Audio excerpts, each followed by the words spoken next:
keep telling this government to stop playing with young people. Meta vile naona nisha reject hiyo finance bill 2025. Ningoje tu date ya maandamano. Juu mambo yendi bana. Mimi hata wafanye nini? Mimi nisha reject. Mufanye nini? Nisha reject. Mufanye nisha reject. Nime reject. Mtoe date ya maandamano sasa bana. I think the government of Kenya presumes we are just as stupid as they are. You see, these bills, they thought we didn't understand. Ni kama haturadangi hizo vitu. You see, I'm a babe who is supposed to read very good magazines about beauty, but I spend most of my time reading the Constitution, yet I'm not even a lawyer.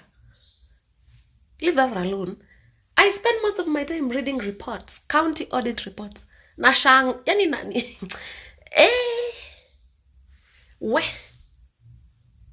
What's your take on the Finance Bill 2025?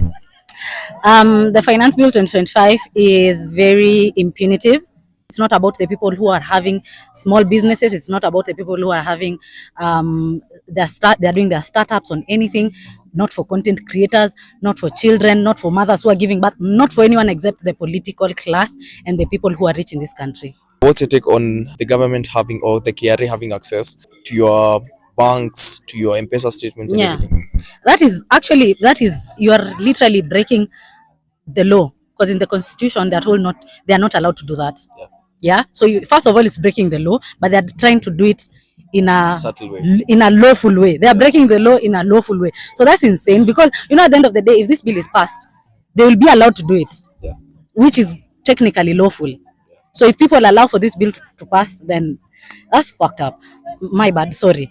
Also, them taking your data, I hope people understand that them breaching your privacy as a business, they can take your trade secrets.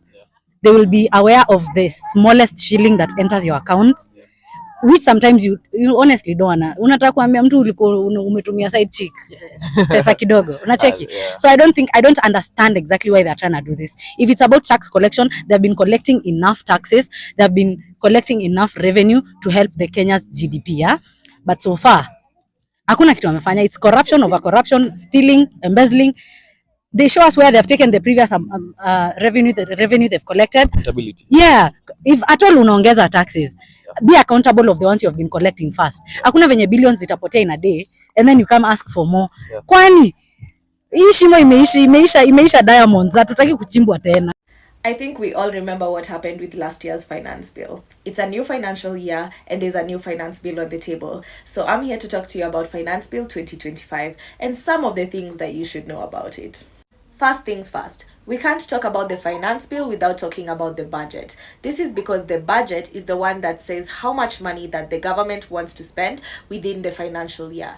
The finance bill is simply how they are going to raise that money. Normally it's through taxes and through borrowing. This year's budget is seeking to raise 4.26 trillion Kenya shillings.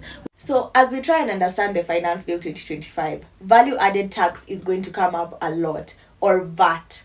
VAT is simply the taxes that we pay when we purchase goods. So they are taxes that are put on goods. So you might not have a pay slip or a paycheck or a salary, but you do pay taxes through way of VAT. So when we talk about VAT, it falls into three categories. There is zero rated, VAT exempt, and VATable. Are you with me? Okay. So for zero rated goods, sellers do not charge VAT on these items, and they can apply for a refund from KRA for the VAT cost they incurred. So for example, if I make bread, when I'm buying unga and I'm buying oil, those ingredients that I'm buying have VAT added to them. So I can now go to KRA and say, I made this bread, refund me this, if bread is a zero rated item, right? So typically zero rated items could be things like medicine, but this new finance bill kind of wants to change that. As for VAT exempt items, VAT is not incurred on us as the buyer, but for the seller, they are not able to claim the VAT that they incurred when they were making the product. For vatable items, 16% is our standard rate in Kenya, and that standard rate is incurred for vatable items. So most likely, if I sold you something for 116 shillings, the good itself was 100 shillings, but 16 shillings is what you're paying in taxes. So 16% of how much the good costs. Now that math could be wrong, but I think you're understanding me. So why have I explained all this to you? Because there are some essential items that are being moved from being zero rated to being tax exempt in the new Finance Bill 2025, which means the producers will not be able to apply for those refunds, which means those goods will ultimately become more expensive. Na ninajua hujasoma Finance Bill 2025. It's okay, I've done that for you. But as of now, go and download X if you don't have it in your phone, formerly known as Twitter. Find a page called Bunge la Mayut. Find the link that is there and submit your opinion. What is your opinion? Reject Finance Bill 2025.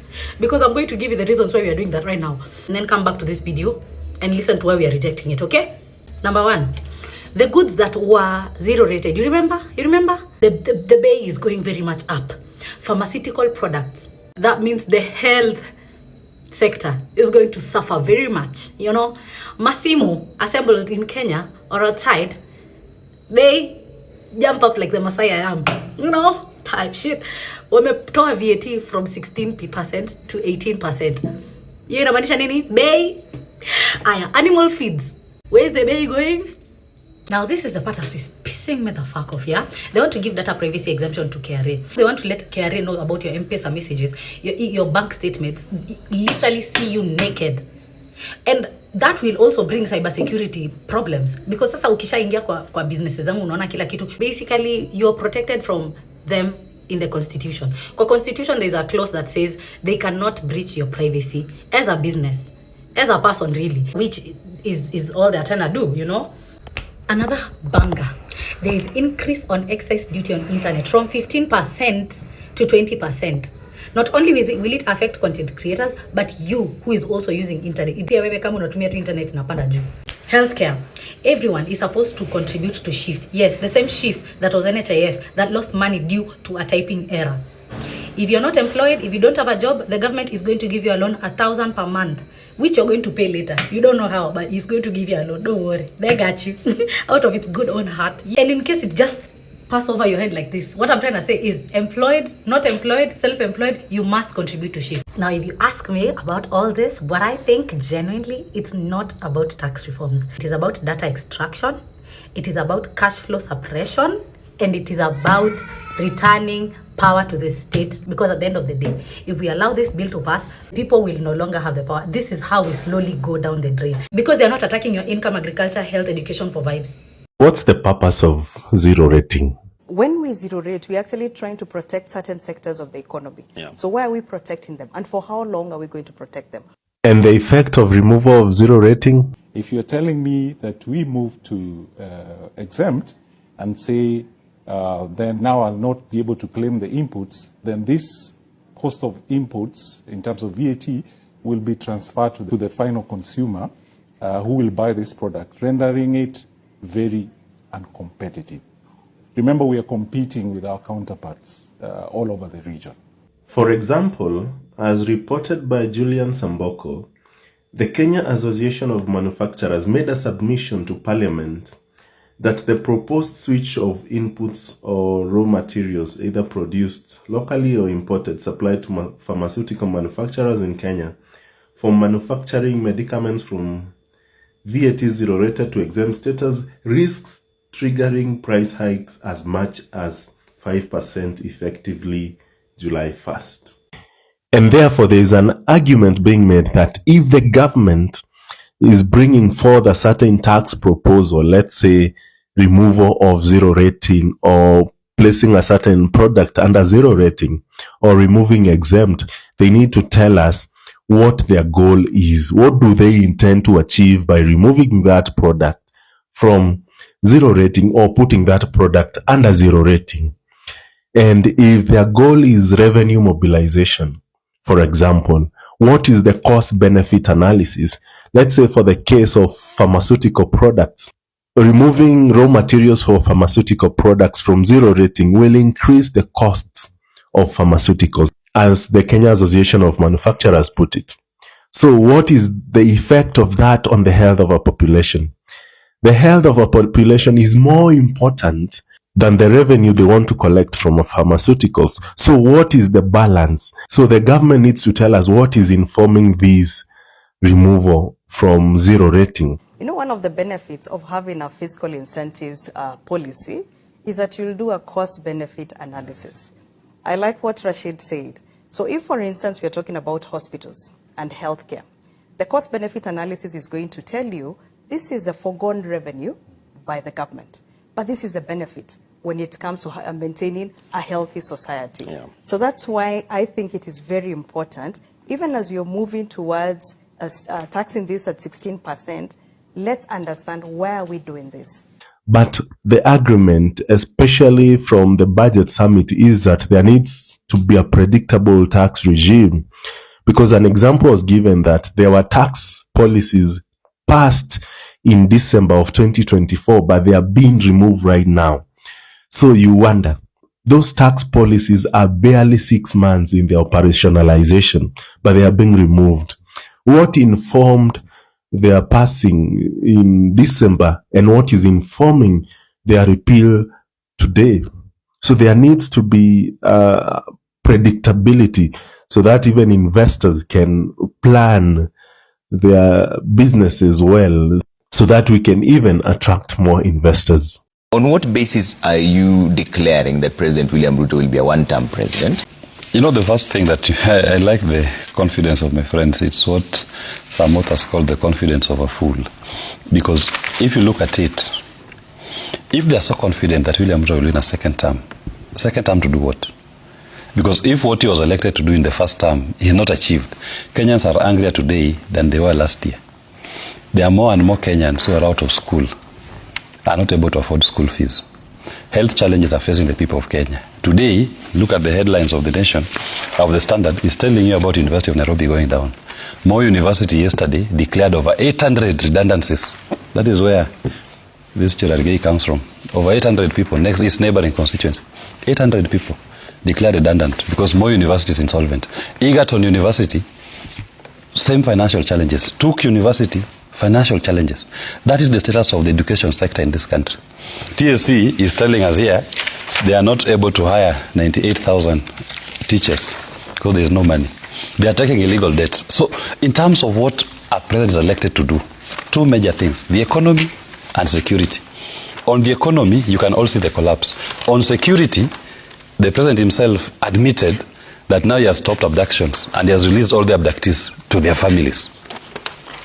So he's failed on the terms of reference. And that is why Kenyans are going to vote him out. They've decided it's a one term. So what is he seeking a second term for? To do what? Hashtag ni reject 2025 finance bill, na najua wengi wetu tujasoma hiyo bill because we've been busy na anti-WTZ na makazins wetu during the holiday, but now the holiday is over. We need to come back home. Let's come back home and talk about our in-house issues, because 2025 finance bill is more worse than the 2024 finance bill. Somebody might ask why is it worse? Ni either wamepandisha tu bei ya vitu na nini na tushazoea kuishi hiyo maisha, hatujazoea but tumezoea. If you know, you know. But the reason why it is more worse than the 2025 finance bill, one, ni kwa sababu hawa watu bila aibu wanataka kupatia KRA access to our personal bank accounts. Not only bank accounts, but also M-Pesa, Airtel Money, or whatever it is that you use to do your transactions. And you know what this means? For the longest time, imekuwa ni story ya bank accounts, na watu wengi wenye mama mboga, watu wa vibanda, vijana wadogo wenye wanafanya biashara ndogo hapa na pale, have always dodged the bank thing. Wamekuwa kitumia M-Pesa. So hawa watu wanakuja hadi kwa M-Pesa. So hii kitu inatu affect sisi wote. Content creators, sijui freelancers, sijui mama mboga mwenye ndio treasurer wa ile chama yao huko nyumbani. Wewe mtu wa pikipiki mwenye unachanga pesa zako ili ulipie hiyo loan ya pikipiki yako umalize. Government ilisemekana ni yetu ya watu wa chini, but bottom up ni kama it meant kuchukua resources from down kufaidisha watu wa juu. Because why is KRA having access to my bank account? Waone ni pesa ngapi inaingia kwa account yangu, ni pesa ngapi inatoka, and through that they can be able to determine whether I fairly pay my taxes or not. Juu kwangu mimi it does not make sense. This I don't even want to use the F word, but hawa watu wameignore article 31 of the constitution enye inakuprotect wewe kama Mkenya, privacy yako, watu wasi invade. But now hao wanafikiria simply because wanataka kuiba like wanataka kuiba, ni wezi wenye hawana aibu, wanataka kuiba, yani macho kavu, wakuje waingililie mpaka pesa zetu ndogo ndogo sisi wakulima wadogo na watoto wadogo wenye hata hatujaanza ku receive pesa. Sijui nimejam, but kama bado hujasign petition, tafadhali, kuna huko hivyo, kama unatumia X yenye ilikuwa inajulikana kama Twitter, go and check out Bunge la Mayouth, kuna link hapo hivyo, sign the petition, reject finance bill, and in anything that you're going to post from today onwards, have an hashtag reject finance bill 2025. Atujaguzia vitu zingine, hizi vitu zingine ni kama tumezoea. It is so sad to even, think that tumezoea kunyanyaswa. But yeah, mambo ya fuel, mambo ya diapers, mambo ya sanitary towels, it's getting worse than last year's finance bill. So we should be serious about this issue. Hizi huku kwetu kuna inzi, and I'm also taking some sweet things, so do not mind the inzis. Zina agree na Kenya nasema, hata hao wanasema reject finance bill right now. Hawezi pata hata kitu ya kukula tu hapa hivi nje. Inzi pia zinateseka. Man, Ruto must go.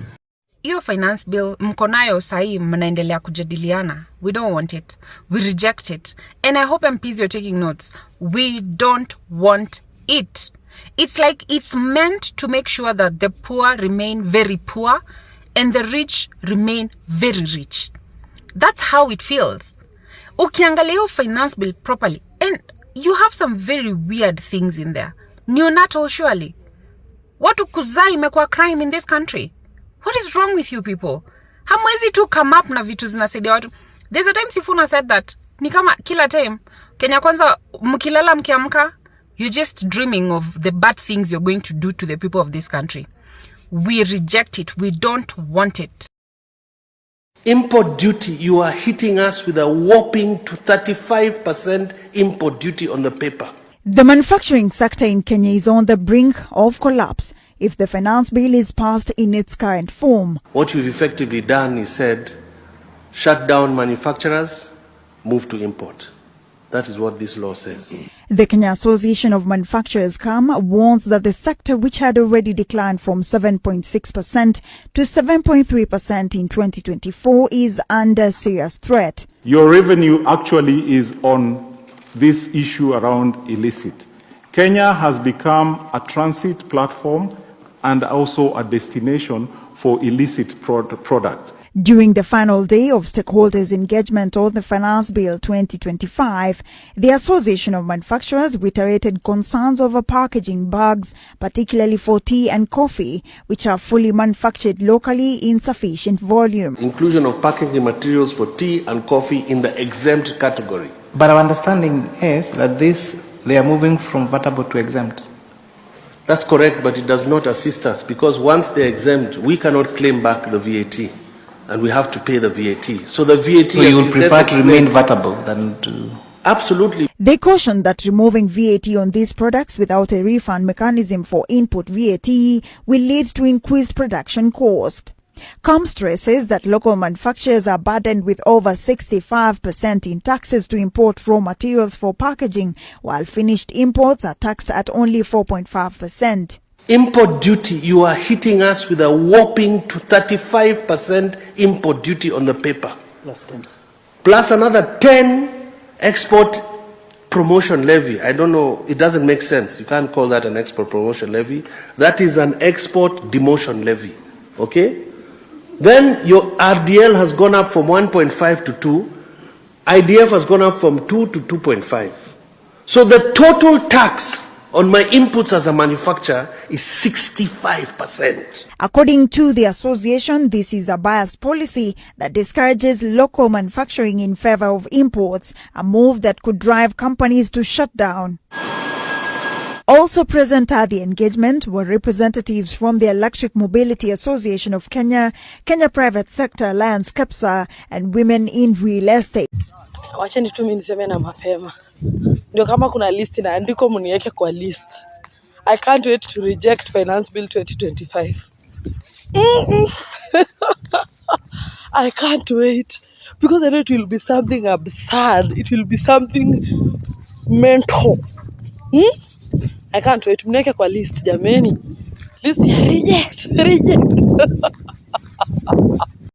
And don't buy into the political rhetoric of trying to divide you into tribes. Yes. Our problems are not tribal. There's no Kikuyu problem, there's no Kalenjin problem, there's no Luo problem, there's no Somali problem. There's no Kamba problem. Yes. Shift share knows no tribe. The university funding model knows no tribe. Yeah. Joblessness knows no tribe. All these problems that we point out, yeah, they do not know any tribe. Luchivia, labda hujui ni nani utapigia kura in 2027. Yes. Lakini ile kitu muhimu zaidi ni kwamba ujue yule mwenye hautapigia kura. Yes. Are we together? You may not know who you will vote for in 2027. Yes. But it is important to know who you will not vote for in 2027.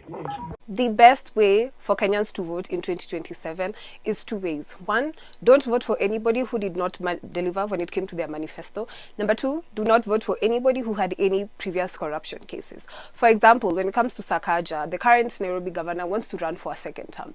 Now, I will be damned if I vote for Sakaja considering just one part of the manifesto, which is roads. He said that he will fix roads and he will fix drainage and water will be distributed to different parts of Nairobi. He said this and he has not delivered. Nairobi to go 2025, we are almost at the half of the year and the roads are flooding insanely even if it rains just a little bit. So what logic would someone be using if they vote for Sakaja for the second time? What logic would somebody be using if they vote for Pasaris, who is definitely probably going to run again for Nairobi women rep, and she has not been proactive in talking about like femicide cases and protecting women, which is her job in parliament. If we just focus on those two things, not voting for anybody who had any corruption case and not voting for anybody who has messed up their manifesto, I feel like Kenyans would be really, really far. Instead of focusing on voting for somebody because of their tribe, because they paid you 200 shillings, because you are voting for them just so that they can remove somebody else and you hope that they are going to do something better. Please, I think it's time that we remove ourselves from the situation. And also to the Kenyan youth, we are the majority. When you look at people who are 35 and under, we are the majority when it comes to the population. By 2027, let's say all of us will be adult status and all of us can get a voter's ID and actually vote. I am really, really, really encouraging people to register to vote when that time comes. Let's not vote for people because of any other reason except those two. Let's be logical this time, please. Like our lives depend on it. Kwani wewe utakubali upige kura mtu aibe? Wewe kama Mkenya mwenye unateseka as we speak now, utakubali uende upige kura 2027 alafu mtu achukue aongeze rais? Kwa sababu anatuambia kwamba hakuna rais ashawahi kuwa one term president. Sasa wanasema hata kama rais hatapita, watachukua kidogo kidogo kutoka kwa zile zetu waongeze rais apite. Kwani wewe kama Mkenya who are going through a very difficult times as we speak now, are you going to allow people to steal your elections? Kwani tutakuwa wajinga aina gani? Tutakuwa wajinga aina gani turuhusu watu waibe kura zetu yenye tumepiga na venye sisi tunateseka saa hii? Atuwaibe waongeze yule mwingine apate aingie kama rais. Kwani sisi tutakuwa wajinga aina gani? Si wajinga walisha Kenya. Sasa itakuwa aje mtu atuibie kura zetu? Wakiiba itaungua. That is the truth of the matter. No way. That wakiiba, just like his agents have said that watajaza. The truth of the matter is wametuibia kutosha. Wameiba pesa zetu za kutosha, wametuua ya kutosha. If William Ruto survives to the election na ajaribu kuiba, itaungua. And that's the truth of the matter. 2027, at the tallying center at the ward level, we will have Gen Z representatives to count the votes and to announce the votes. Alafu tutaungana kama Gen Z, kama ni Nairobi County, kuna Gen Z wa kule Githurai, Gen Z wa Kangemi, atatuambia ni ngapi na tutajua ni votes ngapi za rais zimepigwa katika Nairobi County, na tutafanya hivyo katika Kakamega County, tutafanya hivyo katika Bungoma County. Haja na magavana, MCA, mnataka zile za rais peke yake. Lazima rais ametuchosha bana, lazima kwenda nyumbani. One time. Sasa nini? Ground. Atuongea. Sawa. Hivi venye nanawa hivi. Ndo nanawa Ruto. Nimenawa Ruto kabisa. Nimenawa Ruto. Ruto Kasongo nimekunawa. My people, unaingia kuiva alafu unaletewa one time kama chesa. Mulisema hamutaki kuchelewa in anything. Walai Kenyans, you never disappoint, and this is the reason as to why I just love my country Kenya. Munakuanga macho na munakuanga sete in anything. Anyway, Aluta, the struggle continues. We have to drain the swamps.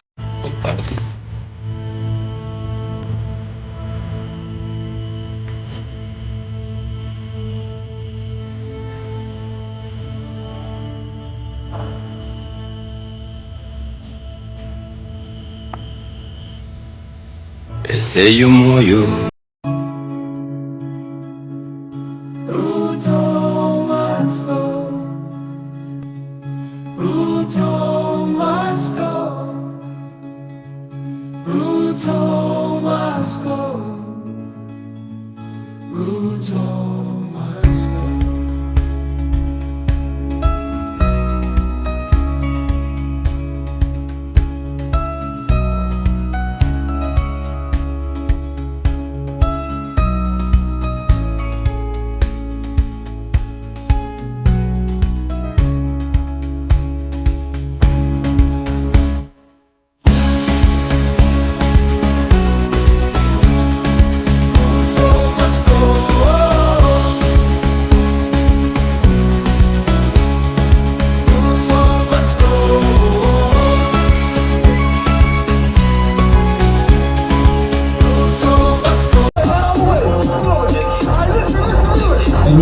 Enyewe Ruto must go. Enyewe Ruto must go. By the way, Ruto must go. Enyewe Ruto must go. Wash fire, Ruto must go. Enyewe Ruto must go. By the way, Ruto must go.